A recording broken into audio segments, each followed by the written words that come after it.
Les accises sont des taxes indirectes sur la consommation ou l'utilisation de certains produits, notamment les boissons alcoolisées, les tabacs manufacturés et les produits énergétiques, par exemple l'électricité ou les produits pétroliers.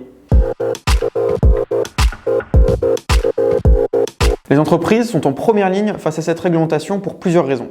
Tout d'abord, les accises appartiennent à la catégorie des contributions indirectes. Comme la TVA, les entreprises sont collectrices d'impôts pour le compte du Trésor public afin de collecter les droits d'accises. Également, la taxation s'opère sur la consommation. Il y a donc d'importants contrôles qui sont mis en œuvre pour s'assurer de l'adéquation entre d'un côté le volume de produits soumis à l'accise qui sont mis à la consommation et de l'autre le volume de droits d'accises qui sont effectivement acquittés. Enfin, les droits d'accises représentent un montant significatif pour l'État. Par exemple, en 2022, la TICPE représentait 18,4 milliards d'euros de recettes pour l'État. L'accise peut être acquittée à plusieurs moments selon des règles strictes. C'est pour cela que l'on distingue plusieurs régimes. Les biens qui sont en droit suspendu, les biens qui sont en droit acquitté ou les biens qui sont en droit exonéré. Un bien en droit d'accise suspendu est un bien soumis à accise qui circule préalablement à l'acquittement des droits d'accise dus pour sa mise à la consommation. Les exigences de traçabilité et de contrôle sont donc renforcées pour s'assurer que les droits d'accise correspondants seront bien acquittés préalablement à cette mise à la consommation. A contrario, un bien en droit d'accise acquitté est un bien soumis à accise qui circule ou est stocké postérieurement à l'acquittement des droits d'accise dus pour sa mise à la consommation.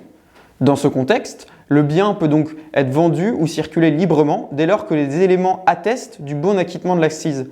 C'est le cas par exemple des Marianne, les CRD qui sont apposés sur vos bouteilles de vin. On peut aussi parler de biens en exonération de droits d'accise. Ces produits qui sont normalement soumis à accise sont exonérés de taxation en raison de leur utilisation ou de leur destination particulière.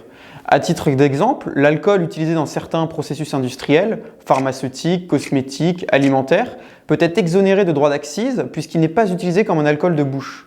L'administration est toutefois très attentive à ce que les conditions d'exonération soient bien respectées grâce à des statuts et des formalités imposées aux opérateurs concernés. Les droits d'accise se calculent en principe sur la quantité des produits mis à la consommation et non sur la valeur des produits correspondants. Ainsi, les produits soumis à accise sont regroupés par catégorie fiscale pour déterminer les droits applicables. Par exemple, électricité pour les ménages, électricité pour les PME, électricité pour les entreprises à haute puissance. La catégorie fiscale peut dépendre de la typologie des produits. Les droits d'accise applicables sur les vins rouges sont différents des droits d'accise applicables sur les digestifs. Mais la catégorie fiscale peut aussi dépendre des modes de production. Les bières brassées par de petites brasseries indépendantes sont soumises à un taux de taxation privilégié permettant de faire profiter à tous de vos jus de houblon magiques. En matière d'accise, l'administration contrôle strictement les conditions d'application de la législation, que ce soit sur des conditions de forme, mais aussi sur des conditions de fond. Ainsi, pour faire des accises votre ami, 4 principes. Tout d'abord, assurez-vous que vous détenez les bons statuts pour utiliser ou détenir des biens soumis à accise. Dans un deuxième temps, tracez strictement vos flux et vos stocks. Troisième conseil, vérifiez votre éligibilité à des taux réduits pour bénéficier d'un avantage compétitif sur vos concurrents. Et enfin, organisez votre business pour correctement répercuter les coûts induits par l'acquittement des droits d'accise. Et surtout, comme le disait un célèbre douanier et mon médecin traitant, il vaut mieux prévenir que guérir, surtout en matière de droits d'accise.